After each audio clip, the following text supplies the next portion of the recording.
Part of the concept. इन numerical को समझना मतलब कॉन्सेप्ट को ग्रैब करना। Heisenberg uncertainty, Heisenberg uncertainty principle क्या बोलता है? आई सपोज सबको मालूम होगा, del x dot m del v is greater than equal to h by 4 pi, है ना? यही हाइसेनबर्ग अनसर्टेनिटी प्रिंसिपल है, जो क्या बोलता है? अनसर्टेनिटी इन पोजीशन,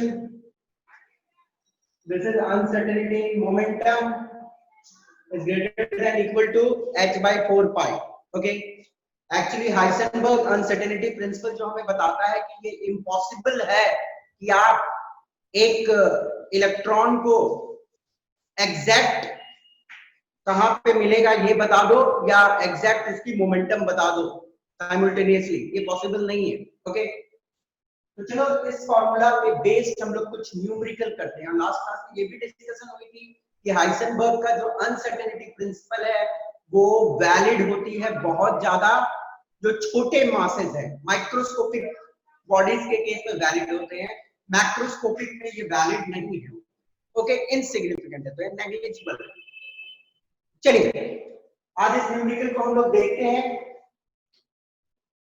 दी हुई है मास ऑफ अ बॉल 40 ग्राम, एक बॉल का मास है 40 ग्राम, उसकी वेलोसिटी दी हुई है 45 metre per second. Error in velocity है 2% of velocity.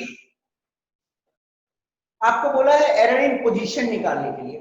I am giving you a 1 minute time, बेटा 1 मिनट में टाइम दे रहा हूं आप लोगों को। आप प्लीज इस न्यूमेरिकल को बनाओ, सॉल्व करने की जरूरत नहीं है, पूरी कैलकुलेशन वाली पार्ट को आप छोड़ सकते हो, जस्ट देखो कि कॉन्सेप्ट आप सही लगा रहे हो कि नहीं। 1 मिनट में आपको टाइम देता हूं, जस्ट कॉन्सेप्ट लगाना, सॉल्व मत करना।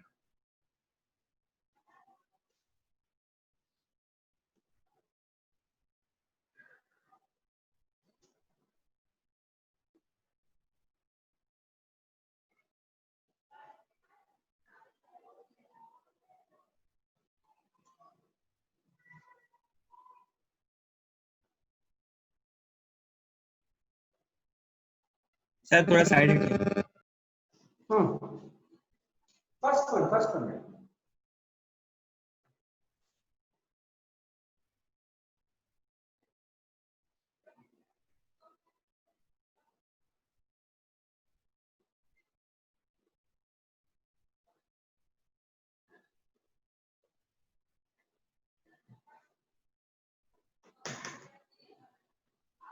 ओके, आई सपोज इतनी टाइम सफिशिएंट होती है कॉन्सेप्ट लगाने के लिए, सॉल्व नहीं करना। देखो बोला गया है कि एरर इन वेलोसिटी जो है 2% ऑफ ओरिजिनल वेलोसिटी, तो error will be equal to 2% of 45 metre per second, it will be 90 by 100, 0.9 metre per second की एरर है कैलकुलेशन में वेलोसिटी। ओके, यदि हम लोग अब लगाए अनसर्टेनिटी प्रिंसिपल, जहां पे पूछा गया है हमसे कि एरर इन पोजीशन निकालने के लिए, तो delta x dot delta sorry dot m del B is greater than equal to h by 4 pi। Okay, यदि आप इसको सब्जेक्ट का फॉर्मूला बनाते हो और मैं इक्वेट कर सकता हूं, इक्वल टू साइन डाल सकते हो जब इक्वेट कर रहा हूं, h by 4 pi into mass को नीचे ले आओ और डेल v को नीचे ले आओ, ठीक है ना? आप जब सारा वैल्यूज को पुट करोगे आपको मालूम है इसकी वैल्यू कितनी होती है, it's 6.626 into 10 to the power -34 joule second, ठीक है ना? इसकी वैल्यू तो मालूम है कांस्टेंट है, मास of electron 9.1 into 10 to the power -31 kg। Sorry, mass of ball दिया हुआ है यहाँ पे, बॉल की मास पुट करनी है, तो बॉल की मास है 40 ग्राम है, तो केजी में करना पड़ेगा, 40 into 10 to the power -3 kg। Okay, velocity की एरर आपको 9 मीटर पर सेकंड मालूम है।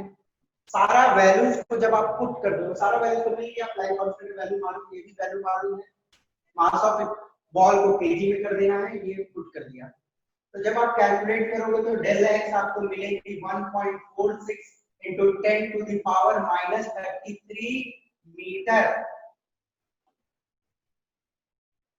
ये आ रही है एरर इन पोजीशन। अब ध्यान से सुनना, ये न्यूमेरिकल तो बहुत बड़ी बात नहीं है, सिंपल फॉर्मूला बेस्ड है, इसका कॉन्सेप्ट समझना है। एरर इन पोजीशन आ रही है 10 to the power minus 33 metre. ये एक बहुत ही छोटी एरर है, हम इसको इग्नोर कर सकते हैं। यदि हमारे कैलकुलेशन में 10 to the power minus 33 metre का एरर आए तो बहुत बड़ी एरर नहीं है, हम उसको इग्नोर कर सकते हैं। तो मास देखो मात्र 40 ग्राम है। देखो मात्र मतलब बोलने का मतलब ऑब्जर्वेबल मास है, मात्र थोड़ी सी बड़ी है तो एरर इन पोजीशन बहुत कम आ रहा है। तो हाइसेनबर्ग की जो अनसर्टेनिटी प्रिंसिपल है, बड़े मासेस में लगाने का कोई बेनिफिट नहीं है, वहां पे वो नेग्लिजिबल होती है। तो Heisenberg uncertainty principle is negligible in case of bigger masses या मैक्रोस्कोपिक बॉडीज। मैक्रोस्कोपिक बॉडीज मतलब जिसको हम लोग नेकेड आइज से देख सकते हैं। Next question, an electron is located within 1 angstrom distance, calculate error in velocity। एक एटम के अंदर में, ध्यान से सुनना, एक एटम के अंदर में एक इलेक्ट्रॉन को लोकेट किया गया, ठीक है ना। हमने सोचा ए पोजीशन पे मिलेगा, पर वो मिला 1 एंगस्ट्रॉम दूरी डिस्टेंस पे पॉइंट बी पे। तो हमारी एरर इन पोजीशन क्या आ गई, 1 एंगस्ट्रॉम की आ गई है। हमने सोचा ए पे मिलेगा पर मिला जाके बी पे। एरर इन कैलकुलेशन 1 एंगस्ट्रॉम का आ गया। तो 1 एंगस्ट्रॉम एक बहुत ही छोटी एरर है। 1 एंगस्ट्रॉम कितना होता है, 10 to the power minus 10 metre. इतना छोटा एरर को नेग्लेक्ट किया जा सकता है। हम लोग बहुत खुश हैं कि हम लोगों ने इलेक्ट्रॉन को बहुत कम एरर में लोकेट कर दिया कि कहां मिलेगा एटम, ओके। पर पोजीशन से वेलोसिटी भी रिलेटेड है। यदि हमारी एरर पोजीशन में बहुत कम है तो हम कैलकुलेशन करें तो हमारी एरर इन वेलोसिटी भी कम आनी चाहिए, तब ना सही होगा ये, ओके। तो चलो हम लोग कैलकुलेट करते हैं तो देखते हैं कि एरर क्या आता है। यदि हम लोग कैलकुलेट करेंगे delta x dot m del v greater than equal to x by 4 pi में पुट करेंगे और डेल्टा v निकालेंगे, इक्वेट कर देते हैं x by 4 pi into mass into del x, ठीक है। सारे वैल्यूज को हम यदि पुट करते हैं, इसको तो मालूम है क्या होता है, इसका भी मैं मालूम है आपको। मास of electron 9.1 into 10 to the power minus 31 kg, ठीक है ना। del x 1 into 10 to the power minus 10 metre, angstrom को मीटर में कन्वर्ट कर दिया, ओके। जब आप इसको पूरा कैलकुलेट कर लोगे तो वेलोसिटी में एरर आती है 5.79 into 10 to the power 6 metre पर सेकंड की error. 10 to the power 6 metre पर सेकंड की एरर आ रही है वेलोसिटी में। तो इसका मतलब है कि इतना बड़ा error 5.79 into 10 to the power 6 metre पर सेकंड एक बहुत बड़ा एरर है, बहुत बड़ी एरर है। तो इसका मतलब ये साफ है कि ये दोनों तो रिलेटेड फंक्शन है। यदि हमने पोजीशन सही से मेजर किया है तो हमारी वेलोसिटी भी सही रहनी चाहिए थी, पर ये बड़ी एरर आ रही है, तो कहीं ना कहीं हमने कुछ गड़बड़ किया है इस कैलकुलेशन, है कि नहीं। तो आप यदि इलेक्ट्रॉन जैसे छोटे चीजों का एकदम एग्जैक्ट पोजीशन लोकेट करने का कोशिश करते हो तो ये गड़बड़ वाली बात है, आप लोकेट नहीं कर सकते। क्योंकि यदि आप एग्जैक्ट पोजीशन लोकेट करते हो तो एरर इन वेलोसिटी कितनी बड़ी है, 10 टू द पावर 6 मीटर पर सेकंड, बहुत बड़ा एरर है कि नहीं। तो हाइसेनबर्ग अनसर्टेनिटी प्रिंसिपल ने ये प्रूव कर दिया कि जो छोटे छोटे मास है, माइक्रोस्कोपिक चीजें हैं जैसे इलेक्ट्रॉन, उनमें हाइसेनबर्ग अनसर्टेनिटी प्रिंसिपल बहुत ज्यादा लागू होगा। बोलने का मतलब आप एग्जैक्ट पोजीशन इलेक्ट्रॉन का, एग्जैक्ट वेलोसिटी इलेक्ट्रॉन का नहीं बता। आप एक को सही से कैलकुलेट यदि कर भी लेते हो तो दूसरा में एरर आ जाता बहुत बड़ा, इसका मतलब कि उसको भी हमने सही से नहीं कैलकुलेट किया, कुछ गड़बड़ भी है हमारे। ओके, सो हाइसेनबर्ग अनसर्टेनिटी प्रिंसिपल ने ये साफ सुथरा शब्दों में बोर के मॉडल को रिजेक्ट किया, जहां पे डेफिनेट रास्ता है, जहां पे इलेक्ट्रॉन घूमती है, डेफिनेट पाथ होती है ना बोर के मॉडल में, तो वो तो रिजेक्ट हो गई, ना डेफिनेट एनर्जी ना डेफिनेट पाथ, कोई भी चीज डेफिनेट नहीं। आप एक एटम के अंदर में इलेक्ट्रॉन के बारे में कोई चीज 100% में नहीं बोल सकते। ओके, तो ये तो कहानी होगी। चलो, तो ये दो न्यूमेरिकल इंपॉर्टेंट न्यूमेरिकल है from your syllabus point of view, तो इसको अच्छे से देखना है। नेक्स्ट, ये एक बहुत ही इंटरेस्टिंग क्वेश्चन और स्कूल एग्जामिनेशन में खासकर अक्सर पूछा जाता है और बहुत ही इंपॉर्टेंट क्वेश्चन कि why it is impossible for electron to exist in nucleus। समझो क्वेश्चन को, एक बार रीड करो। ये इम्पॉसिबल है कि इलेक्ट्रॉन न्यूक्लियस के अंदर नहीं रहेगा, रहता तो नहीं है, सचमुच में इलेक्ट्रॉन न्यूक्लियस के अंदर नहीं रहता है। ओके, ये तो हमें मालूम है, पर हाइसेनबर्ग अनसर्टेनिटी प्रिंसिपल के हिसाब से हम लोग प्रूव कर सकते हैं इस चीज को। चलो देखते हैं कैसे प्रूव करना है। सपोज करो ये वाला न्यूक्लियस है, बेटा मैं बोल रहा हूं न्यूक्लियस है, ये एटम नहीं है। सपोज करो ये न्यूक्लियस, ठीक है ना। अब मैंने सोचा कि इलेक्ट्रॉन मुझे मिलेगा यहाँ पे। ओके, मैंने सोचा इलेक्ट्रॉन मुझे मिलेगा यहाँ पे, इलेक्ट्रॉन जाके मिला यहाँ पे, तो ये वाली मेरी क्या है, एरर इन पोजीशन। हमारे कैलकुलेशन में एरर है, मैंने सोचा मिलेगा यहाँ पे, वो मिला यहाँ पे, तो मेरी एरर इन पोजीशन आगे, ठीक है ना।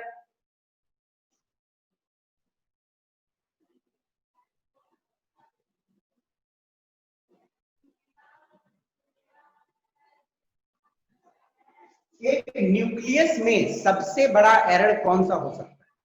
हम सोचेंगे कि डायमीटर का, इस पॉइंट पे हमने सोचा कि इलेक्ट्रॉन मिलेगा, वो मिला डायमीटर के दूसरे एंड में। यही सबसे बड़ा एरर हो सकता है ना न्यूक्लियस के अंदर में, यदि इलेक्ट्रॉन मिलेगा। ओके, हमने सोचा इलेक्ट्रॉन मिलेगा इस डायमीटर के एंड में, वो मिला जाके यहाँ, तो ये सबसे बड़ी एरर हो सकती है। Okay, understood. अब डायमीटर जो होता है, डायमीटर इज रफली, डायमीटर ऑफ न्यूक्लियस का मैं बात कर रहा हूं, डायमीटर ऑफ न्यूक्लियस जो होता है वो रफली of the order 10 to the power -15 metre. Okay, nucleus का बात हो रहा है, न्यूक्लियस का जो डायमीटर होता है वो 10 to the power -15 मीटर का होता है रफली। ओके, तो एरर इन पोजीशन क्या है, यहाँ पे सोचा मिला यहाँ पे, तो मैक्सिमम एरर जो हो सकता है यदि इलेक्ट्रॉन न्यूक्लियस के अंदर में है तो उसके डायमीटर के बराबर होगा। ओके, तो del x error in position if electron is inside nucleus is equal to 10 to the power -15, ठीक है ना। रफली इक्वल बोल दो, इक्वल कोई दिक्कत नहीं, ठीक है ना। अब हम लगाते हैं uncertainty principle, delta x dot m del v is greater than equal to h by 4 pi.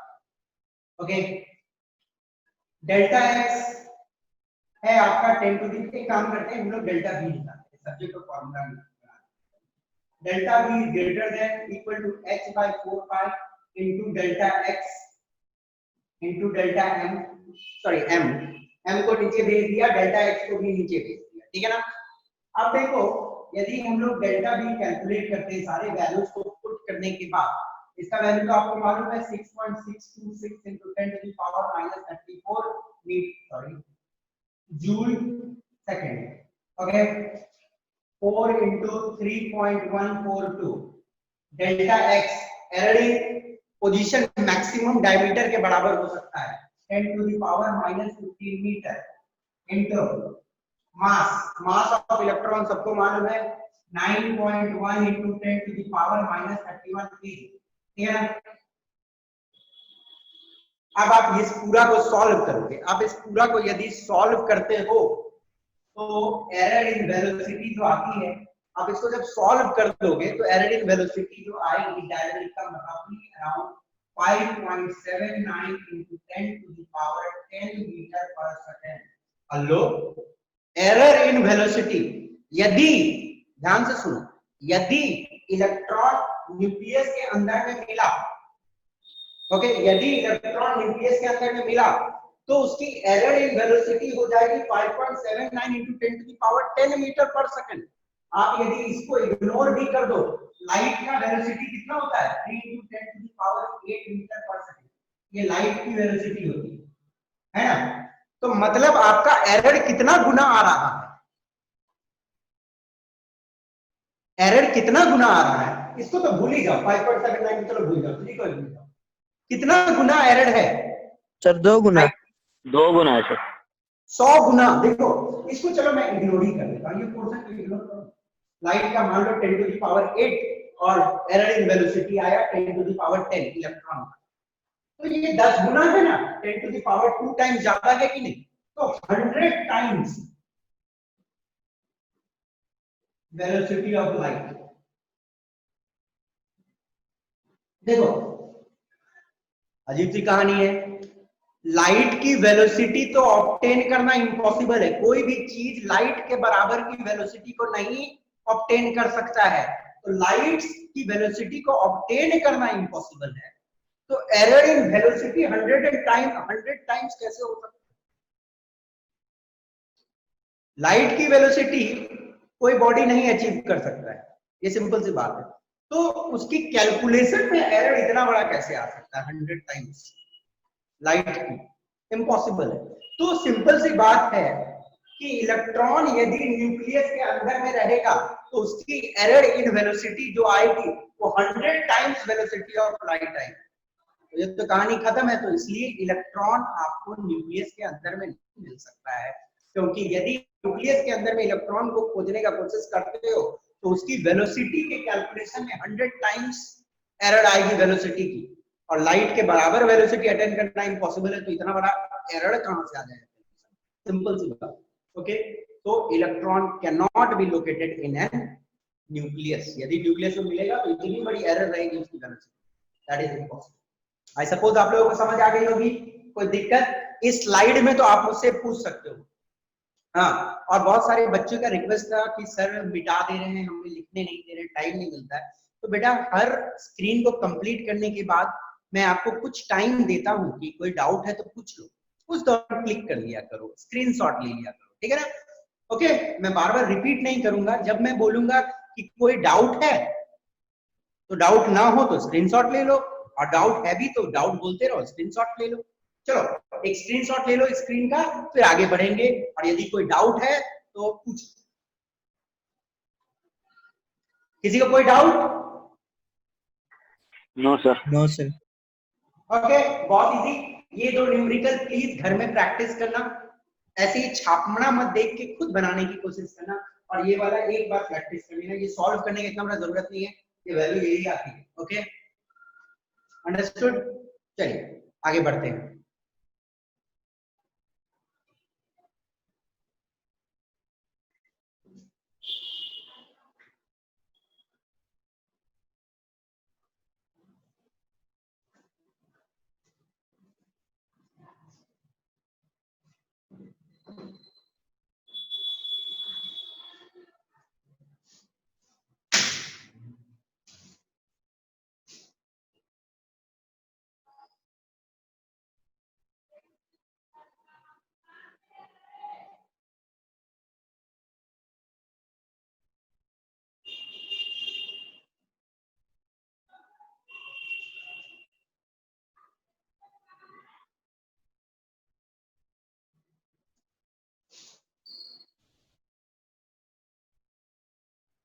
Quantum mechanical model of an atom, सबसे इंटरेस्टिंग। अभी तक आप लोगों ने जितना मॉडल पढ़ा, बोर का मॉडल, आपको तो मालूम चली गया कि बोर का मॉडल गलत है, थॉमसन का मॉडल तो गलत है ही, रदरफोर्ड का मॉडल भी गलत है। This is the model accepted by science now. ये जब स्टार्टिंग में बच्चे पढ़ते हैं तो उन्हें लगता है कि सर क्या बोल रहे हैं, या क्या है ये चीज, अजीब सा बात हो रहा है। पर बेटा एक बात है कि जितनी चीज है इस मॉडल के बारे में उसको ध्यान से पेशेंस रख के आराम से पूरा पढ़ना, ठीक है ना। जब पूरा इस टॉपिक को पढ़ लोगे आप, तब आपको इसकी कॉन्सेप्ट बहुत आराम से समझ आएगा। स्टार्टिंग में यदि उब जाओगे तब नहीं समझ। पूरा टॉपिक आराम से देखो, एक बार, दो बार, तीन बार रिवाइज करके, तो ये बहुत अच्छे से समझ आ जाएगी ये कॉन्सेप्ट। और ये कॉन्सेप्ट एक बार आपको समझ आ गई तो आपको केमिस्ट्री बहुत इंटरेस्टिंग लगेगी एंड बहुत इंटरेस्टिंग टॉपिक है। एंड क्वांटम मैकेनिक्स, जो भी एक साइंस का स्टूडेंट होता है, हर कोई क्वांटम मैकेनिक्स को अच्छे से समझने का कोशिश करता है। वैसे ये बात तो है कि इससे रिलेटेड न्यूमेरिकल्स काफी टफ होते हैं, बहुत टफ होते हैं। पर आपके लिए एक बात है कि इससे रिलेटेड कोई भी न्यूमेरिकल आपके जी एडवांस्ड तक के सिलेबस में नहीं, जी मेन, जी एडवांस, बोर्ड को कभी भी आपके कोई न्यूमेरिकल नहीं पूछा जाएगा इससे। हाँ, इससे काफी हाई लेवल के क्वेश्चन पूछे जाते हैं इसके थ्योरी पार्ट से। और कॉन्सेप्ट को क्लियर रखना बहुत इंटरेस्टिंग चीज है, आराम से पेशेंस रख के समझने की कोशिश करना। और जो बच्चा नया है उससे रिक्वेस्ट है कि पहले पुराना लेक्चर को देख लेना, फिर इसको समझना, ठीक है ना। चलिए आते हैं हम लोग quantum mechanical model of an atom. ये मॉडल क्यों आई, चलो देखते हैं। आप लोगों ने क्लासिकल बोले तो न्यूटोनियन मैकेनिक्स का नाम सुना है ना।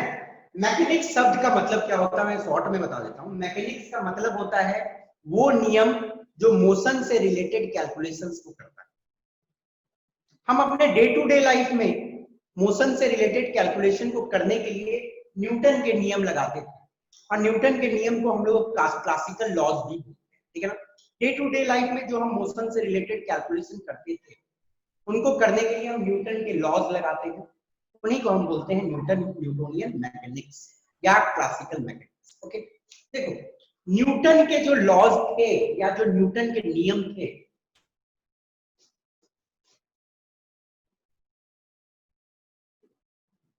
एप्लीकेबल फॉर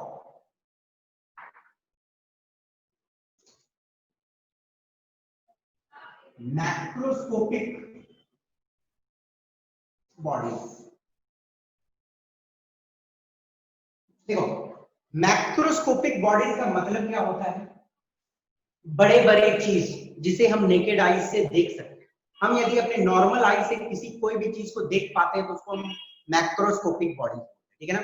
यदि नॉर्मल आई से कोई भी चीज को आप देख पाते हो, जैसे ट्रेन, आपकी मोबाइल, पेन, पत्थर, बल्ब, ये सारे मैक्रोस्कोपिक ऑब्जेक्ट्स, ठीक है ना। एप्लीकेबल फॉर मैक्रोस्कोपिक ऑब्जेक्ट्स, जब हमें एक ट्रेन की वेलोसिटी निकालनी है, या ट्रेन कितना डिस्टेंस ट्रेवल किया, या एक पर्टिकुलर टाइम में ट्रेन कितना दूर पहुंचेगा, वो सारे कैलकुलेशन यदि हमें करने होते हैं तो हम न्यूटन के नियम लगाते हैं और हमें रिजल्ट काफी अच्छे मिलते हैं। ओके, एकदम परफेक्ट रिजल्ट आते हैं। और वहीं यदि आप न्यूटन के नियम को फील्ड इन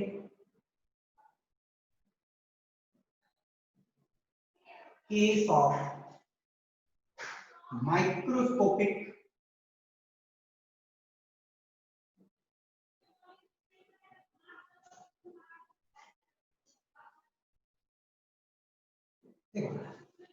पर वहीं आप यदि न्यूटन के नियम को माइक्रोस्कोपिक पार्टिकल्स बोले तो इलेक्ट्रॉन एक माइक्रोस्कोपिक पार्टिकल है। यदि इलेक्ट्रॉन में आप न्यूटन का नियम लगाते हो और इलेक्ट्रॉन की वेलोसिटी कैलकुलेट करने का कोशिश करते हो तो एकदम अनाप शनाप रिजल्ट आता है।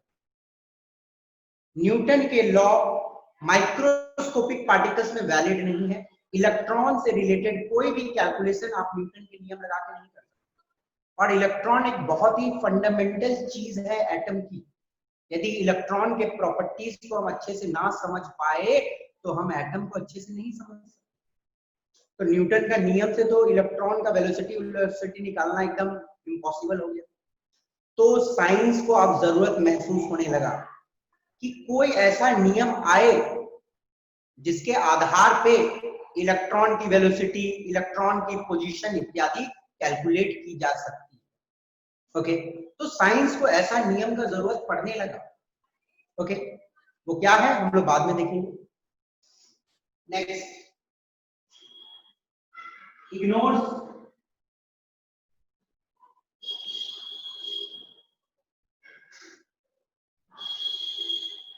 Dual behaviour of matter. हम लोगों ने ये देखा था कि ये जो मैटर होती है उनमें ड्यूअल बिहेवियर है, उनमें वेव नेचर भी है, पार्टिकल नेचर भी। न्यूटन ने अपना जितना भी कैलकुलेशन किया था वो मैटर को पार्टिकल लेके किया था, है ना। मैटर को पार्टिकल लेके किया, इसलिए उसकी रिजल्ट काफी अच्छी आई थी, क्योंकि बड़े बड़े ऑब्जेक्ट में पार्टिकल नेचर काफी डोमिनेंट होती है। ध्यान से सुनना, न्यूटन ने अपने लॉ में मैटर को पार्टिकल नेचर की तरह ट्रीट किया था और उसकी रिजल्ट काफी अच्छी आई थी। इसलिए अच्छी आई थी क्योंकि पार्टिकल नेचर ज्यादा डोमिनेटिंग होता है बड़ा बड़ा चीजों में, मैक्रोस्कोपिक बॉडी, ठीक है ना। वहीं न्यूटन का लॉ यहाँ पे काहे फेल हुआ, काहे कि माइक्रोस्कोपिक बॉडीज के केस में वेव नेचर भी काफी डोमिनेटिंग होती है, हम लोगों ने देख लिया, ऐसे तो फेल हुआ था। ओके, तो चलो इसको इग्नोर किया। अब साइंस को महसूस होने लगा 1920 के आसपास की बात, मतलब सारी डेवलपमेंट 1924 के बाद हुई है सब।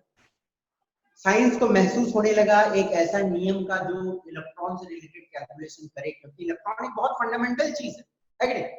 तो एक नई साइंस आई, that is known as quantum mechanics. Quantum mechanics is a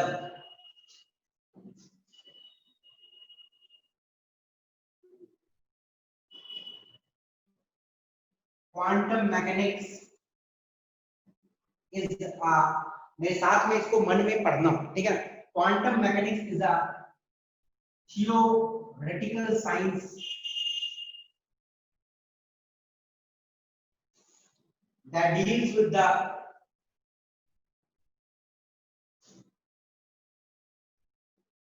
motion of microscopic bodies।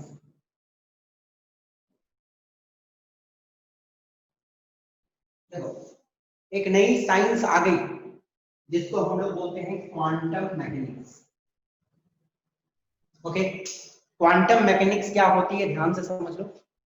Mechanics का मतलब तो मालूम है, मोशन से रिलेटेड कैलकुलेशन। माइक्रोस्कोपिक बॉडीज बोलने का मतलब छोटे छोटे ऑब्जेक्ट्स जैसे इलेक्ट्रॉन। बेसिकली मैं इलेक्ट्रॉन को ही लेके समझा रहा हूं आप लोग को। इलेक्ट्रॉन या बोलो तो सब एटॉमिक पार्टिकल के मोशन से रिलेटेड कैलकुलेशन को करने के लिए एक साइंस आई जिसे हम लोग बोलते हैं quantum mechanics.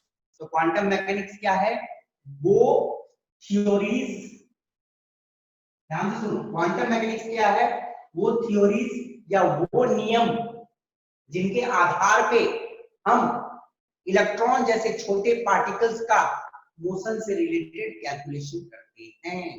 Okay, got it. तो क्वांटम मैकेनिक्स क्या है, ये शब्द पहली बार आप लोग समझ चुके होंगे। फ्यूचर में आप लोग बहुत आगे जाओ, मेरी आशीर्वाद है आप लोग सब बहुत आगे जाओ, इस पे रिसर्च करो, क्योंकि ये अभी भी रिसर्च एरिया है। इस पे रिसर्च करो, नए नए लॉज लाओ, फिर ऑब्वियसली हम लोग भी पढ़ेंगे एक दिन। चलिए पहले यहाँ पे आते हैं, जो चीज आपको मुझे सिखाना है वो पहले सीखो। क्वांटम मैकेनिक्स ये एक ऐसी साइंस है जहां पे कुछ नियम है जिसके आधार पे इलेक्ट्रॉन जैसे छोटे छोटे पार्टिकल्स का हम लोग मोशन से रिलेटेड कैलकुलेशन करते हैं, ठीक है ना। चलिए अब इस नियम की एक और खासियत, it gives equivalent result in case of macroscopic bodies। अब क्वांटम मैकेनिक्स ऐसा नहीं है कि सिर्फ छोटे छोटे पार्टिकल्स के मोशन से रिलेटेड कैलकुलेशन कर सकता है।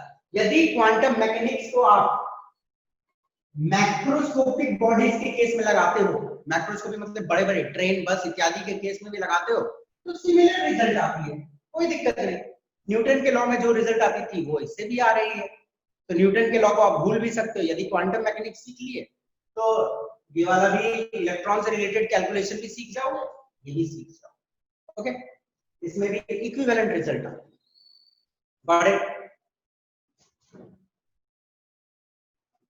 quantum mechanics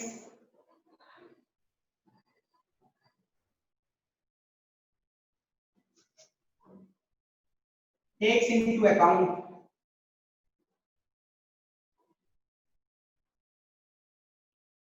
dual nature of matter.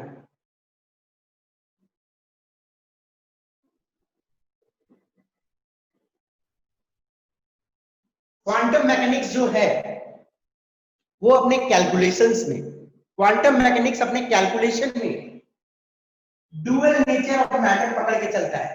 वो पार्टिकल नेचर को ही पकड़ के चलता है, वेव नेचर को ही पकड़ के चलता है। तो दो ही नेचर तो है मैटर के पास, तो उसके बेसिस पे रिजल्ट तो बहुत अच्छी आएगी।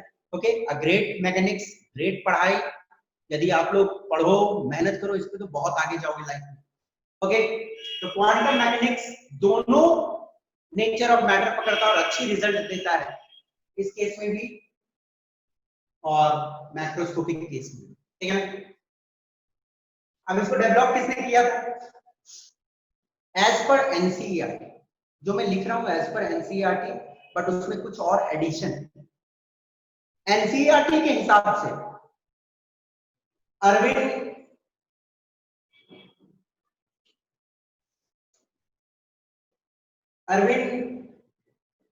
स्क्रॉडिंजर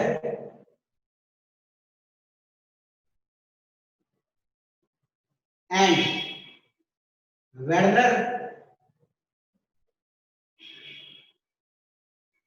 हाइसेनबर्ग डेवलप्ड क्वांटम मैकेनिक्स। मैं क्यूएम लिख दे रहा हूं, क्वांटम मैकेनिक्स, ठीक है ना। एनसीईआरटी के हिसाब से अरविंद स्क्रॉडिंजर और वेर्नर हाइसेनबर्ग ने इनिशियली एकदम स्टार्टिंग में, अभी भी रिसर्च चल रही है, अरविंद स्क्रॉडिंजर और वेर्नर हाइसेनबर्ग ने इनिशियली क्वांटम मैकेनिक्स का डेवलपमेंट किया। ओके, बट इसमें मैक्स बॉर्न जैसे केमिस्ट का, सॉरी साइंटिस्ट का बहुत हाथ था। ओके, बहुत कंट्रीब्यूशन थी मैक्स बॉर्न की भी, बट हटाइए, एनसीईआरटी में नहीं मेंशन्ड है, तो वो आईटी एडवांस तक नहीं, वो सिलेबस है भी नहीं उसका। तो अरविंद स्क्रॉडिंजर और वेर्नर हाइसेनबर्ग ने स्टार्टिंग में क्वांटम मैकेनिक्स का डेवलपमेंट किया। तो वेर्नर हाइसेनबर्ग का तो कहानी हम लोगों ने पढ़ लिया। उन्होंने सिंपली बोल दिया था कि इलेक्ट्रॉन का एग्जैक्ट पोजीशन और एग्जैक्ट वेलोसिटी आप नहीं पता कर, बात खत्म। ओके, अब क्वांटम मैकेनिक्स की मेजर डेवलपमेंट जो है वो अरविंद स्क्रॉडिंजर की डेवलपमेंट में आती है।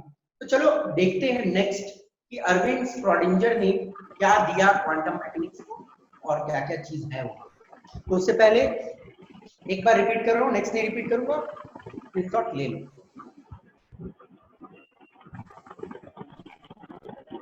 हो गया सर। कोई भी डाउट तो पूछ लो। आई डोंट थिंक कि मैंने बहुत सिंपलिसिटी में बताने की कोशिश किया, कोई डाउट ना हो। कोई डाउट है किसी को? No sir. No no, sir. चलिए आगे बढ़ते हैं। कोई ऐसा बच्चा जो फर्स्ट क्लास कर रहा है? कोई भी ऐसा बच्चा नहीं है ना जो फर्स्ट क्लास कर रहा है? क्योंकि क्वांटम मैकेनिक्स है भाई, यदि पहला क्लास में आ जाओगे, इसका पहला क्लास में उठ के, तो ऑब्वियसली नहीं समझ आने वाला, ठीक है ना। चलिए आगे बढ़ते हैं।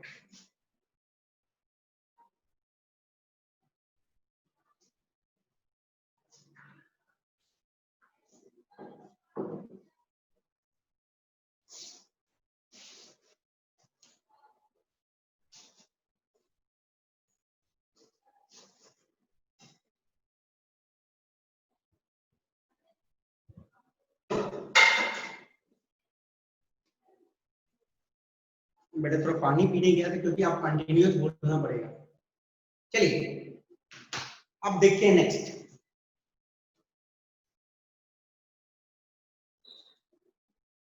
The स्क्रॉडिंजर equation.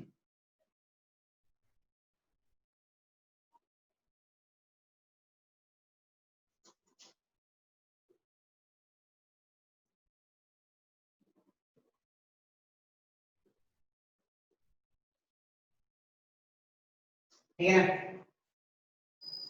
स्क्रॉडिंजर ने अपने सारे डेवलपमेंट्स को एक इक्वेशन के फॉर्म में दिया था। तो चलो पहले देखते हैं कि स्क्रॉडिंजर ने क्या क्या बोला था, बाद में स्क्रॉडिंजर की इक्वेशन फॉर्म में, ठीक है।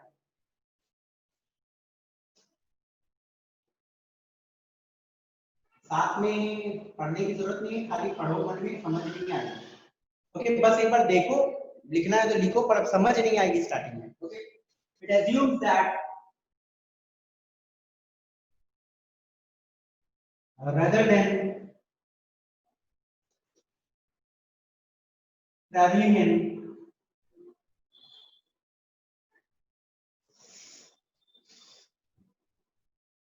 a definite path,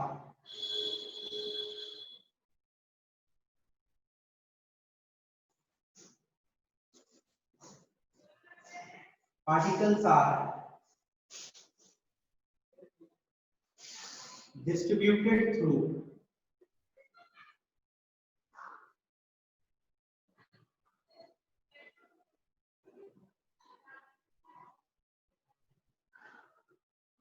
space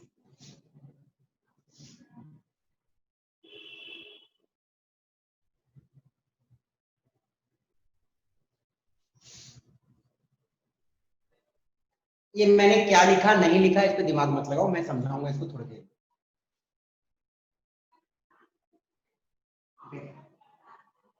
पहले कुछ चीज समझने का कोशिश करो मैं जो बता रहा हूं।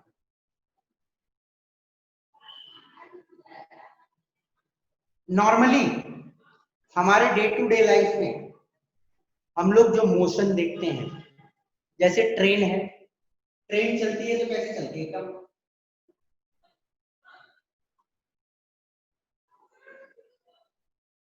मान सकते हो, मतलब स्ट्रेट लाइन तो नहीं चलती, मान सकते हो ट्रेन की मोशन एक एक्सिस के अलोंग होती है, स्ट्रेट लाइन मोशन। हम लोग जो जानते हैं स्ट्रेट लाइन मोशन, एक स्ट्रेट लाइन में जा रहा है कोई चीज। हम लोग जानते हैं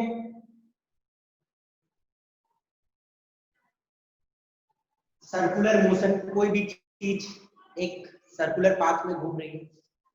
हम लोगों ने पढ़ा होगा इस तरह का कर्व्ड मोशन, प्रोजेक्टाइल मोशन।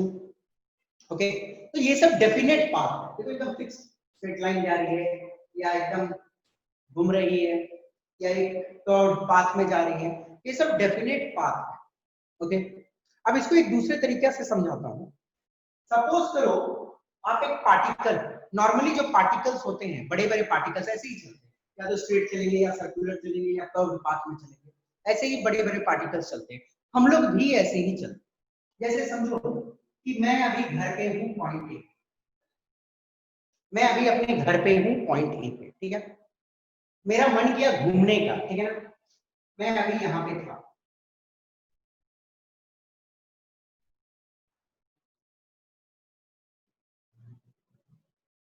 मानो 5 PM, मानो अभी 5 बज रही है, मैं 5 बजे अपने घर में हूँ, ठीक है। मुझे घूमने का मन किया, मैं 10 मिनट बाद पॉइंट बी पे चला गया, ठीक है ना, तो मैं ऑब्वियसली यहाँ से गायब हो जाऊंगा ना। जब मैं चल के यहाँ चल जाऊंगा तो ऑब्वियसली यहाँ से तो गायब हो जाऊंगा। तो मानो 5:15 में मैं यहाँ पे, ओके। तो एक गिवन टाइम में मैं तो एक ही जगह रह सकता हूँ। क्या मैं एक गिवन टाइम में यहाँ भी और यहाँ भी रह सकता हूँ? नो सर, नहीं रह सकता हूँ। एक गिवन टाइम में यदि मैं मोशन कर रहा हूँ, ध्यान से सुनो, यदि मैं मोशन कर रहा हूँ, यदि मैं चल रहा हूँ, तो एक गिवन टाइम में मैं एक ही जगह पे, ठीक है ना। ये मैक्रोस्कोपिक बॉडीज की मोशन में ऐसा होता है। ओके, आप समझ लो एक एग्जांपल। मेरा एक दोस्त रहता है लंदन में, कहाँ रहता है, लंदन में, ठीक है ना। मेरा मन किया उसको फोन कर दिया, तो मैंने अपना फोन निकाला,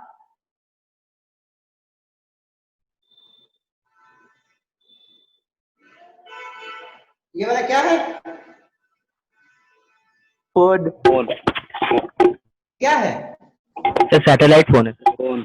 मेरा मोबाइल है, ठीक है ना, ये मेरा मोबाइल है, ठीक है ना, ये मेरा मोबाइल है, ठीक है ना। मेरा नाम मंजीत सर है, ठीक है ना, my name is Manjeet sir. तो ये मंजीत सर का मोबाइल,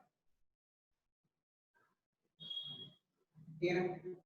जो मेरा दोस्त लंदन में बैठा हुआ है उसका नाम है निर्मल, और लंदन में उसका फोन है बड़ा वाला, उसका नाम है निर्मल, ठीक है। अब मुझे उससे बात करने का मन किया लंदन में, वो लंदन में है, ठीक है ना।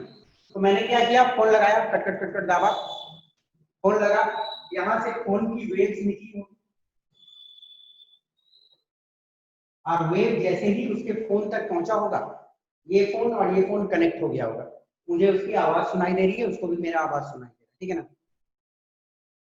तो ये जो वेव निकला है वो, फिलहाल मैं धनबाद में हूं, तो धनबाद में भी है, मान लो ये पॉइंट, मानो फिर वो मतलब पाकिस्तान होते हुए गया होगा लंदन, पाकिस्तान में भी वो वेव है, बीच में सऊदी अरब है वहां पे भी होगा, फिर जहां जहां इंग्लैंड है वहां भी होगा, और उसके रूम में भी होगा। वेव क्या है, मानो अभी 6 बज रहा है, मानो अभी 6 बज रहा है, ठीक है, मैं 6 बजे कॉल लगाया, तो 6 बजे ये वेव यहाँ पे भी है, यहाँ पे भी है, यहाँ पे भी है, यहाँ पे भी है, यहाँ पे भी। तो वेव्स एक से ज्यादा पोजीशन पे एक समय पे रह सकता है कि नहीं रह सकता रह सकता है। है। बात है ना, सिंपल एग्जाम में हम फोन करते हैं तो बात होती है ना भैया, वेव तो जाती ही है एक जगह से दूसरे जगह। तो वेव्स एक से ज्यादा पोजीशन पे एक गिवन टाइम में रह सकता है। चलो अब स्क्रॉडिंजर ने क्या बोला, ध्यान से देखो,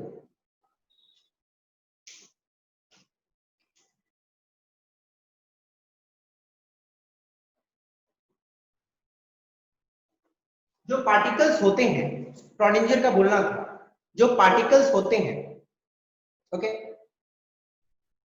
वो डेफिनेट पाथ में नहीं चलते, साफ शब्द में बोला, उनका एजम्पशन था, भले ये एजम्पशन है, उन्होंने एज्यूम किया स्टार्टिंग में कि ये जो पार्टिकल्स होते हैं जब ट्रेवल करती है तो डेफिनेट पाथ में नहीं चलेगी, ऐसे डेफिनेट पाथ में नहीं चलेगी,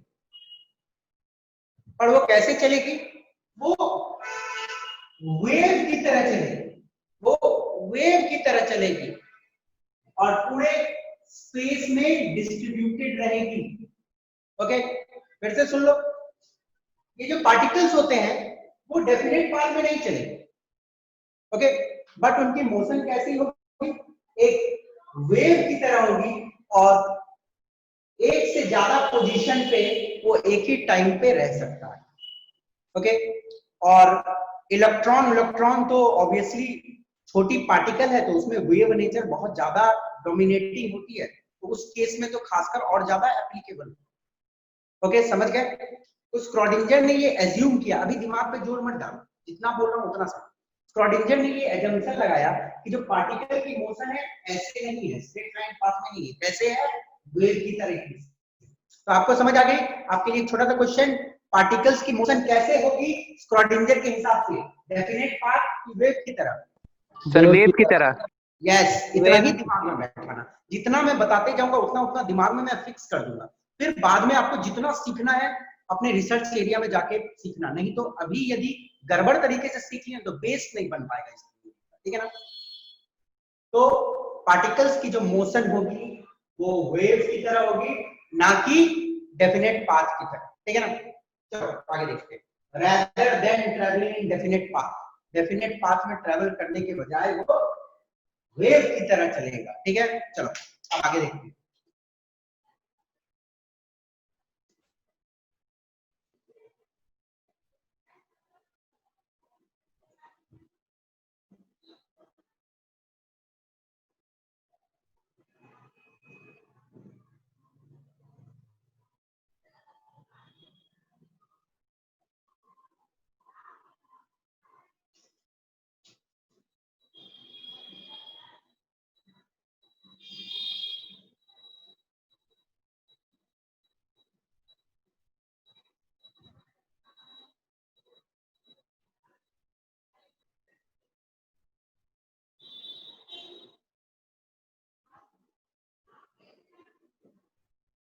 देखो पहले मेरी कुछ दो बात सुन लो। जिस तरह हर मैथमेटिक नहीं, जिस तरह हर नियम का एक मैथमेटिकल एक्सप्रेशन होता है, जैसे न्यूटन के लॉज भी है, न्यूटन के लॉज के कुछ मैथमेटिकल एक्सप्रेशन है ना, v = u + at, s = ut + ½ at², ये सब न्यूटन के नियम के कुछ मैथमेटिकल एक्सप्रेशन। तो हर लॉ का और उस लॉ का रिजल्ट का कुछ मैथमेटिकल एक्सप्रेशन होता है। ओके, उसी प्रकार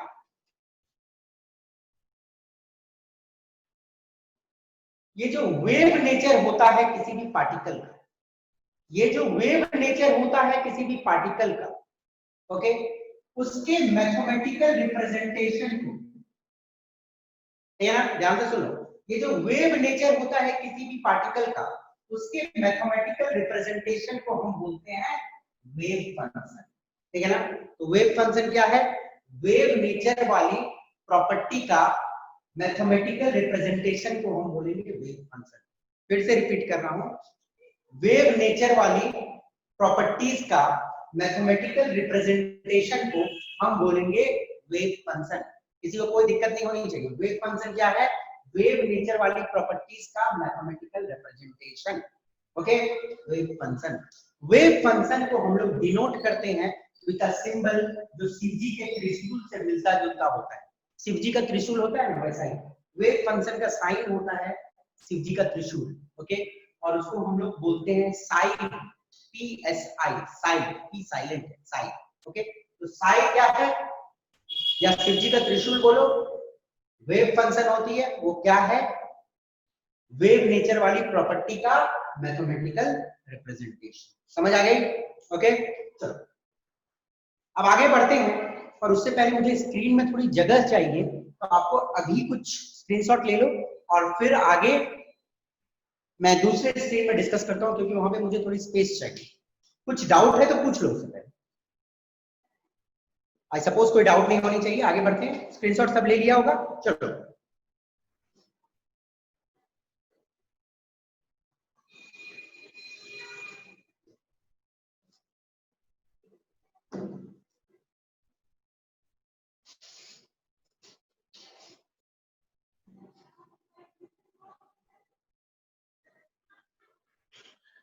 और system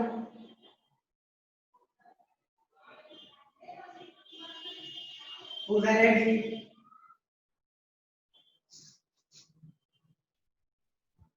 does not change with time,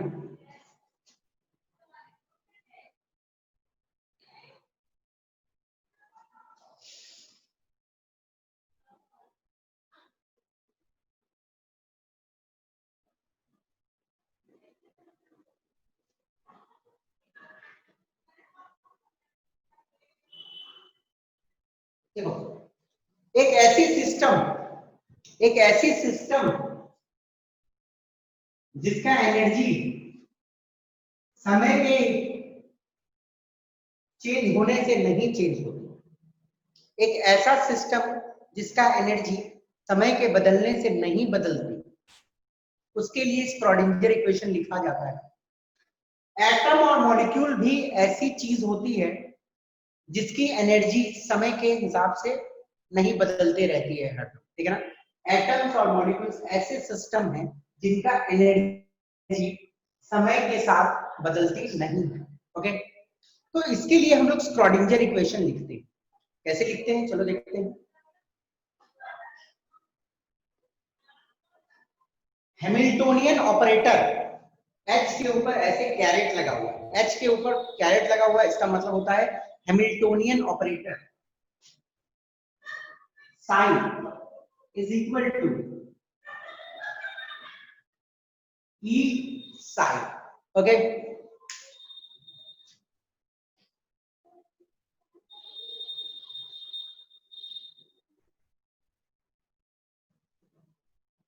देखो इसमें ये जो सारे चीज हैं इनका मतलब क्या है वो जान लो पहले। ये क्या है?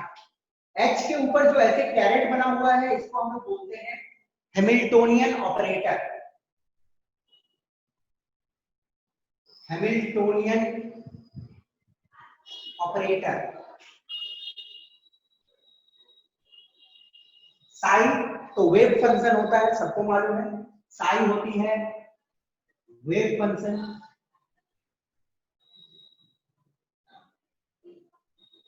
और ई होती है टोटल एनर्जी। ओके, और टोटल एनर्जी बोले तो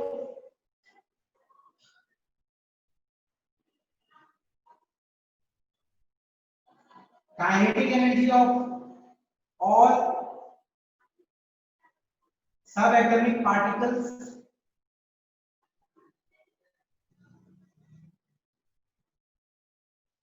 एंड पोटेंशियल एनर्जी। ओके, ध्यान से देखो, ई का मतलब होता है टोटल एनर्जी, और टोटल एनर्जी दोनों टाइप के, kinetic energy of all subatomic particle, सारे सब एटॉमिक पार्टिकल, प्रोटॉन और इलेक्ट्रॉन, न्यूट्रॉन नहीं। क्यों? क्योंकि ये नियम जब आई थी तो साल था 1926 और न्यूट्रॉन का खोज हुआ 1932 में, ठीक है ना। तो ऐसे ट्रिकी क्वेश्चन अभी तक आईआईटी मेंस में नहीं पूछा गया है। आपसे पूछा जा सकता है कि क्या स्क्रॉडिंजर ने जब अपने इक्वेशन को दिया था उस दौरान सारे सब एटॉमिक पार्टिकल को कंसिडरेशन में लिया था, electron proton neutron, proton electron ऐसे लिख देगा ऑप्शन में, तो आप तो सोचोगे सारे सब एटॉमिक पार्टिकल में तो इलेक्ट्रॉन प्रोटॉन न्यूट्रॉन मार दो। नहीं, न्यूट्रॉन नहीं होगी, क्योंकि 1926 में इलेक्ट्रॉन का खोज नहीं हुआ था, बाद में उसको भी इंक्लूड किया गया, ठीक है ना। 1926 के बाद जब 32 में न्यूट्रॉन का खोज हो गया तब आई न्यूट्रॉन की। तो ये ध्यान देखना है, kinetic energy of all subatomic particle में 1926 में इलेक्ट्रॉन और प्रोटॉन ही थी, तो न्यूट्रॉन का बात हमने नहीं किया, ठीक है। तो total energy will be equal to kinetic energy of all subatomic particle और potential energy attractive plus repulsive. तो एटम के अंदर में अट्रैक्टिव पोटेंशियल एनर्जी भी होती है, इलेक्ट्रॉन और प्रोटॉन के बीच में अट्रैक्टिव एनर्जी होती है, इलेक्ट्रॉन इलेक्ट्रॉन में रिपल्सिव एनर्जी होती है। ओके, तो ये आपको बहुत इंपॉर्टेंट चीज है, ये दिमाग में रखना है कि total energy sum of kinetic energy of all subatomic particle and potential energy, दोनों अट्रैक्टिव और रिपल्सिव, ठीक है ना। और इस इक्वेशन के बारे में कोई इंफॉर्मेशन आपको दिमाग नहीं लगा, इतना बस इसके बारे में और डिटेल्स में कैलकुलेशन रिलेटेड चीज रिसर्च एरिया हायर क्लासेस में देखना है, ठीक है ना। तो और मतलब एटम या मॉलिक्यूल्स के लिए यदि हम स्क्रॉडिंजर इक्वेशन लिखते हैं तो Hamiltonian operator psi is equal to E psi, बस इतना। ओके, और थोड़ा सा देख लो, क्योंकि मेंस में एक बार क्वेश्चन पूछ लिया गया था, हो सकता है रिपीट हो जाए, रिपीट तो नहीं होता है पर स्कूल एग्जामिनेशन में पूछ नहीं हो सकते। स्क्रॉडिंजर इक्वेशन को और एक तरीका से लिखा है, ठीक है ना।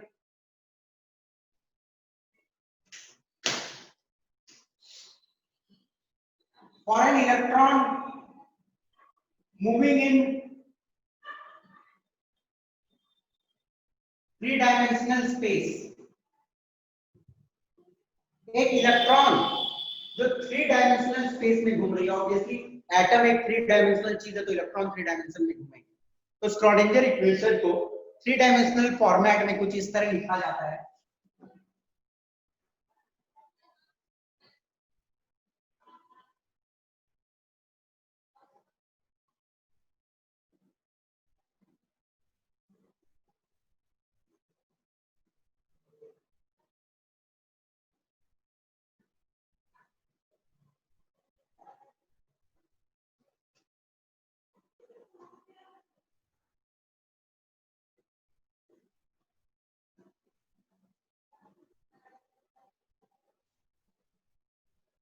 देखो, थ्री डायमेंशनल फॉर्मेट में स्क्रॉडिंजर की इक्वेशन कुछ ऐसी होती है।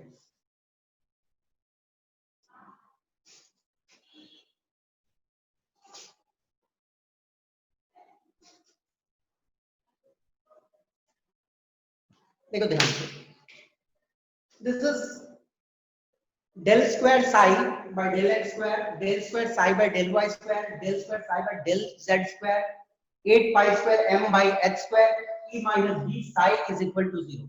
अब इन सब में आप अभी दिमाग नहीं लगाओगे। डेल मतलब डेरिवेटिव्स होती है ये सब, डिफरेंशियल कैलकुलस।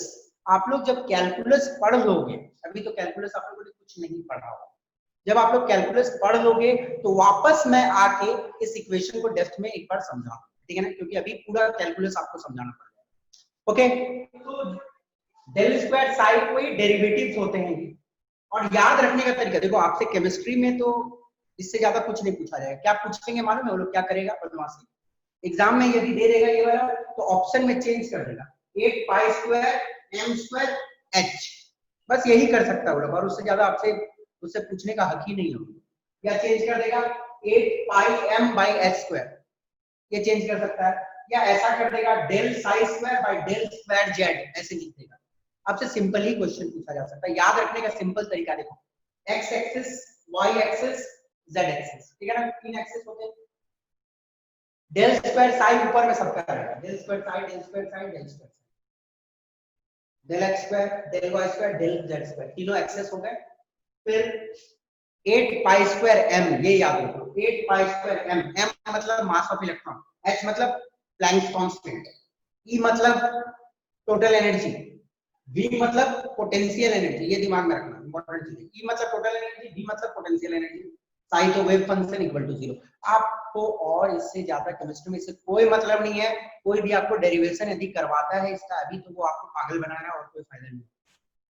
आपको समझ नहीं आएगा, जो चीज आपको समझ नहीं आएगा और जो आपको काम का नहीं है उसको पढ़ना नहीं है, क्योंकि आपको IIT पहुंचना है, ऐसे ही सिलेबस बहुत ज्यादा है। ओके, जितना है उतना मैं आपको दे रहा हूं, और इतनी ही समझनी आपके एज के लिए जरूरत है, क्योंकि अभी आप उस लायक नहीं हो कि सारी चीज को समझो, ठीक है।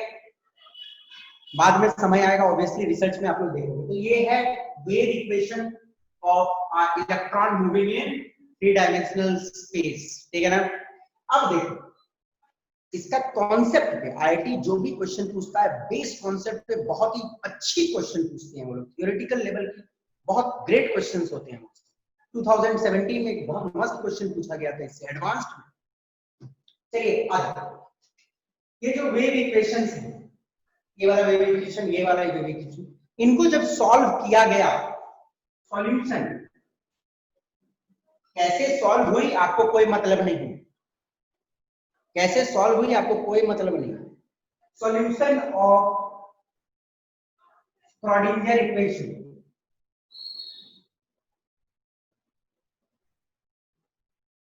equation gives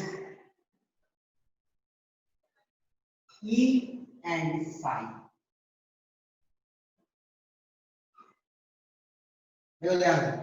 एक्चुअली एक बात आपको क्वांटम मैकेनिक्स के बारे में बता ही देता हूं। क्वांटम मैकेनिक्स एक ऐसी चीज है, केमिस्ट, खासकर केमिस्ट, इसे पढ़ना शुरू करते हैं, समझते भी हैं बहुत दूर तक अच्छे से, पर जहां उनको समझ आने लगता है वहां श्रोडिंगर ने एजम्पशन ले लिया है, एज्यूम, चलो मान लिए वहां पे एजम्पशन को, फिर केमिस्ट समझने का कोशिश करता है, फिर एजम्पशन ले लिया जाता है, लो फिर समझने का कोशिश करो, फिर एजम्पशन ले लेगा। तो मतलब श्रोडिंगर इक्वेशन एक एजम्पशन कॉन्सेप्ट पे पूरी इसकी कैलकुलेशन। अच्छे अच्छे केमिस्ट, अच्छे अच्छे फिजिसिस्ट को समझने में इसको बहुत प्रॉब्लम होती है। इट्स अ वेरी मतलब रिसर्च एरिया, ज्यादा आप लोग ऑब्वियसली आगे जाओ, समझने की कोशिश करो, रिसर्च एरिया में जाओ, डेवलपमेंट करो, क्योंकि वर्ल्ड की डेवलपमेंट में ये मैकेनिक्स का बहुत हाथ होगा। साइंस की डेवलपमेंट में this mechanics will play a very important role. Okay बेटा, चलिए बड़े, अब देखो सॉल्यूशन किया गया, श्रोडिंगर इक्वेशन का सॉल्यूशन किया गया, तो क्या मिला हमको, एनर्जी, और ये दिस इज क्वांटाइज्ड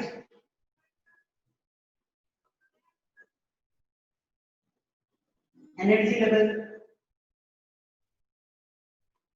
और साई की वैल्यू मिली। अब देखो ध्यान से सुनना, जब श्रोडिंगर इक्वेशन को सॉल्व किया जाता है ना, तो ई का एक ही वैल्यू नहीं आता, बहुत सारे वैल्यू हो जाते हैं, 3, 5, 7, 10, 15, बहुत सारे वैल्यूज आ सकते हैं।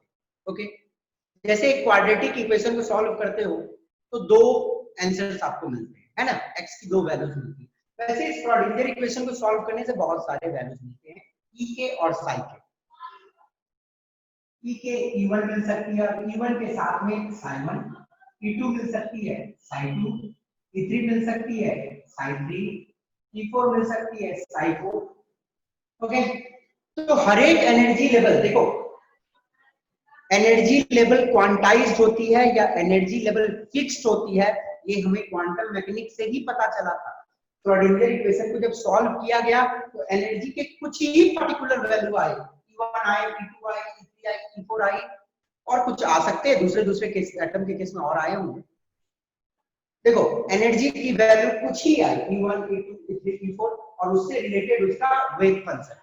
अब इलेक्ट्रॉन E1 में रह सकता है, E2 में रह सकता है, E3 में रह सकता है, E4 में रह सकता है, और यदि वैल्यूज आएंगे तो उसमें रह सकता है। बट E1 और E2 के बीच का एनर्जी में तो नहीं रह सकता। मानो इसका वैल्यू 5 है और इसका वैल्यू 10 है, तो साथ में तो इलेक्ट्रॉन नहीं रह सकता है। तो क्वांटम मैकेनिक्स से ये भी पता चला था कि एनर्जी की वैल्यू जो होती है फिक्स्ड होती है, एनर्जी सारे वैल्यूज नहीं ले सकता इलेक्ट्रॉन। ओके, E1 में रहो, E2 में रहो, E3 में रहो, E4 में रहो, पर E1 और E2 के बीच में नहीं रहो, ठीक है ना। अब हर एक एनर्जी लेवल में, हर एक एनर्जी लेवल, मानो हर एक एनर्जी लेवल, एक एनर्जी लेवल में इलेक्ट्रॉन है तो उससे रिलेटेड साई का एक वैल्यू, E2 में है तो उससे रिलेटेड साई का एक वैल्यू, E3 में है तो उससे रिलेटेड साई का एक वैल्यू। अब बेसिकली साई क्या होता है, साई एक इलेक्ट्रॉन का पूरा कुंडली होता है, ऐसे समझो। Sai holds all dynamic information about electron, all dynamic information about electron।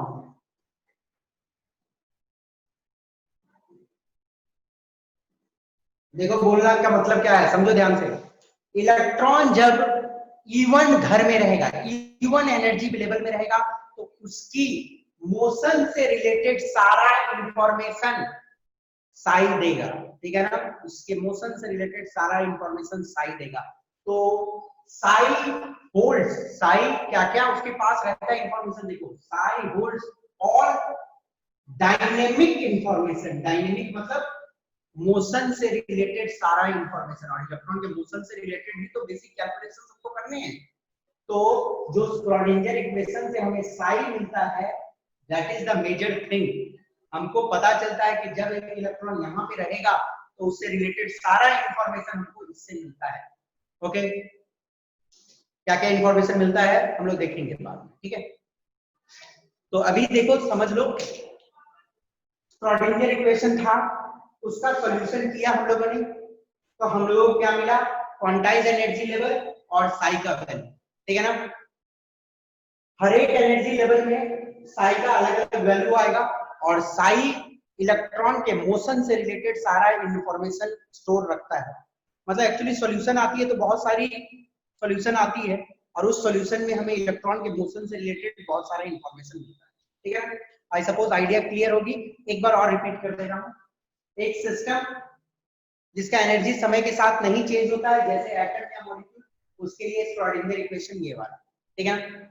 इसको इसी को लिखते हैं एक दूसरे फॉर्म में, यदि 3 डायमेंशन में मूव कर रहा है तो ये वाला।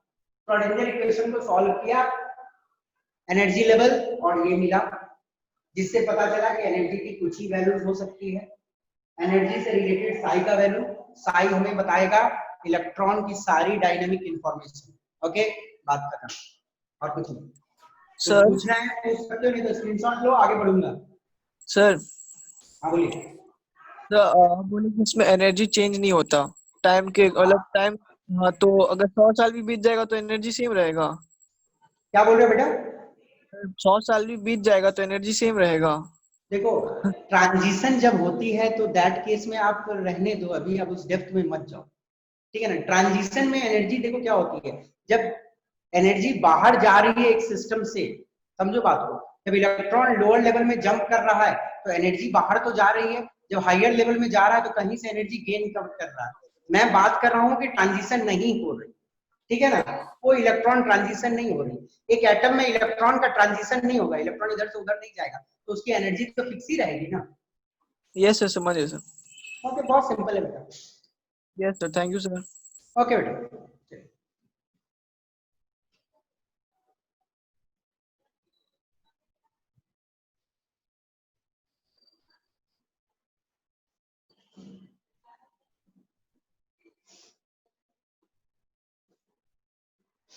देखिए मैं एक शॉर्ट में इसको लिखता हूं, एक चीज को जिससे समझने में आसान होगा। हमारे पास थी एक वेव इक्वेशन,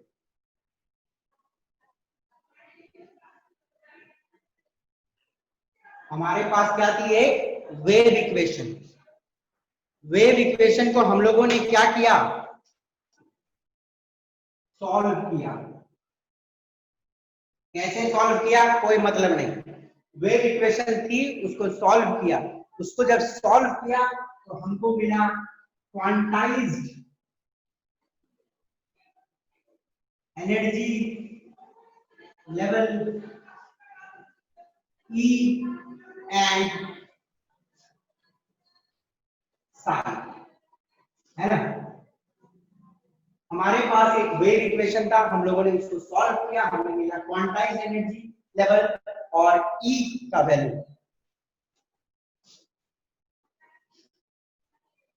यहीं से कॉन्सेप्ट आया था atomic orbital.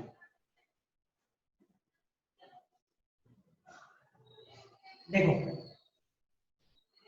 Wave equation solve किया गया, सॉल्व करने के बाद हमें क्या मिला, क्वांटाइज्ड एनर्जी लेवल, वो एनर्जी लेवल जहां पे इलेक्ट्रॉन रहेंगे और साथ में उससे रिलेटेड डायनेमिक इंफॉर्मेशन। ये क्या है, इंफॉर्मेशन रिलेटेड टू इलेक्ट्रॉन, ठीक है। अब एटॉमिक ऑर्बिटल, इन्हीं दो चीज से एटॉमिक ऑर्बिटल का कॉन्सेप्ट आया। अब एटॉमिक ऑर्बिटल क्या होती है, जरा ध्यान से देखिए।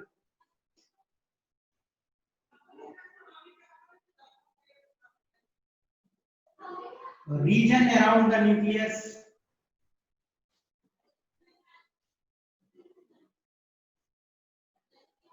where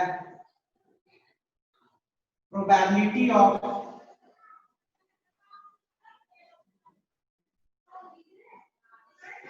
finding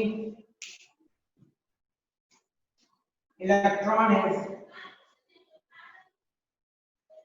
maximum। देखो एटॉमिक ऑर्बिटल क्या है, वो थ्री डायमेंशनल जगह न्यूक्लियस के चारों ओर जहां पे इलेक्ट्रॉन के पाए जाने का प्रोबेबिलिटी मैक्सिमम है, ठीक है। जैसे समझो ये एटम है, ये न्यूक्लियस है, ठीक है। तो इलेक्ट्रॉन घूमता है, घूम रहा है,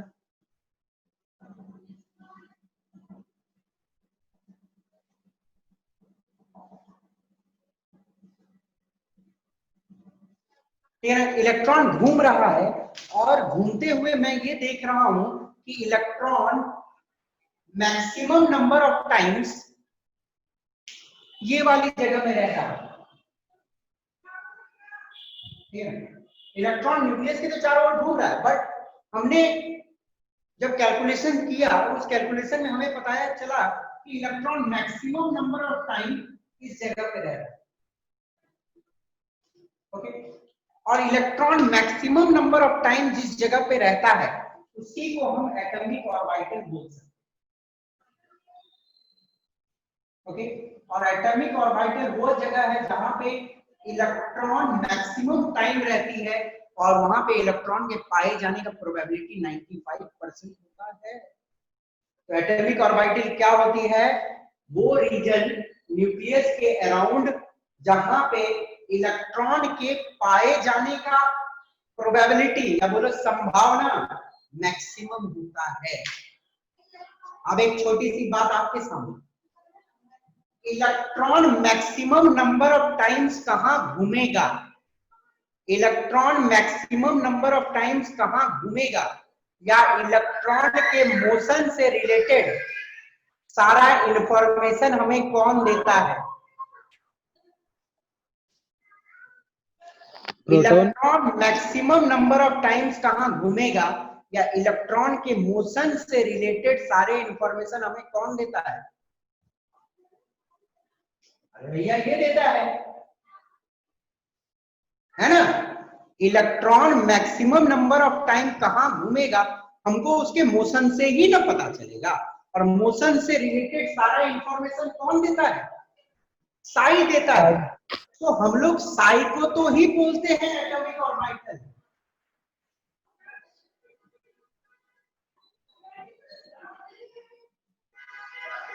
हम लोग इसी को बोलते हैं एटॉमिक ऑर्बिटल। क्यों? क्योंकि इलेक्ट्रॉन कहां पाया जाएगा घूमते हुए, वो सारा इंफॉर्मेशन तो यही रखता है। और इलेक्ट्रॉन से रिलेटेड सारा घूमने वाला इंफॉर्मेशन कहां मिलेगा? जहां electron maximum number of time पाया जाएगा। तो electron maximum number of time तो एटॉमिक ऑर्बिटल ही में पाया जाता है। तो एटॉमिक ऑर्बिटल हम साई ही को बोलते हैं, क्योंकि electron maximum number of time जहां मिलेगा उसी को हम एटॉमिक ऑर्बिटल बोलते हैं। ओके, और मैक्सिमम नंबर ऑफ टाइम जहां मिलेगा वहीं पे तो एटम इलेक्ट्रॉन की सारी प्रॉपर्टीज बताई जा सकती है। ओके, तो Sai is basically what? Atomic orbital only. और बेटा साई जो है ये क्या है? एक मैथ का सॉल्यूशन है। साई क्या है? वेव फंक्शन एक मैथ्स है, और मैथ का सॉल्यूशन मैथ्स ही होता है। मैथ्स क्या रियल लाइफ में पाया जाता है? कहीं आपने दुनिया में देखा है कि ax² + bx + c दुनिया में पाया जाता है? नहीं, मैथ्स दुनिया में नहीं मिलता है। मैथ्स से रिलेटेड एप्लीकेशन दुनिया में पाए जाते है कि नहीं? वैसे ही एटॉमिक ऑर्बिटल बोले तो साई, उसका कोई फिजिकल सिग्निफिकेंस नहीं है। Psi has no physical significance.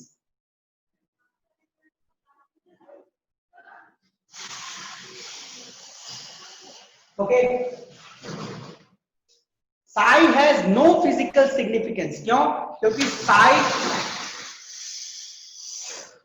जो साई है इट्स प्योर मैथ।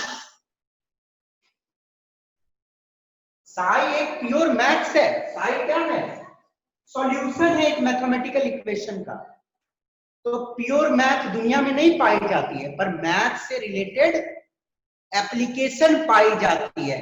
हमें साई से रिलेटेड एप्लीकेशन क्या है कि electron maximum number of time कहां घूमेगा, और मैक्सिमम नंबर ऑफ टाइम जहां घूमेगा उसी को ना हम लोग बोलेंगे एटॉमिक ऑर्बिटल।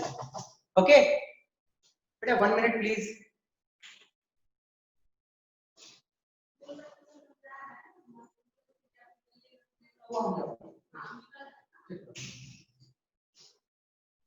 ओके बेटा प्लीज ध्यान से देखो फिर से।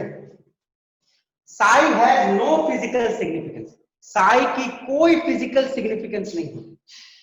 ओके, क्यों? क्योंकि ये प्योर मैथ्स है, और मैथ्स रियल लाइफ में नहीं पाया जाता। क्या पाया जाता है? मैथ्स की एप्लीकेशन पाई जाती है। और साई की एप्लीकेशन क्या है?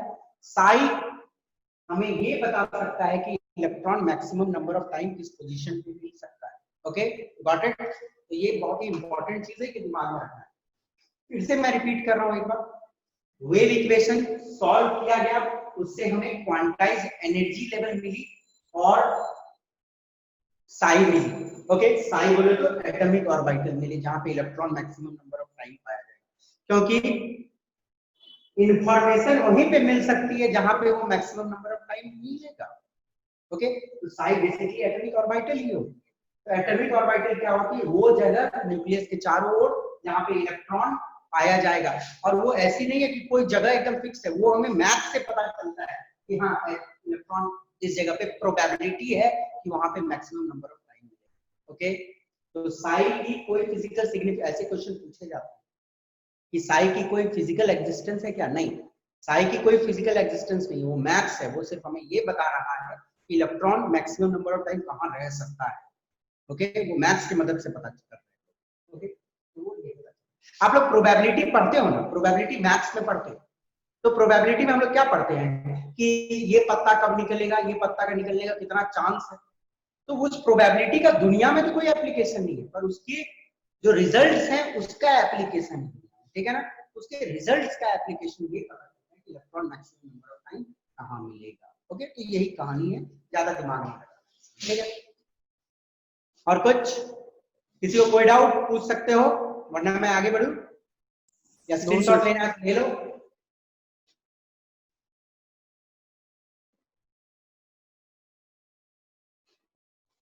कोई पूछना है किसी को? नहीं, चलिए आगे बढ़ते हैं।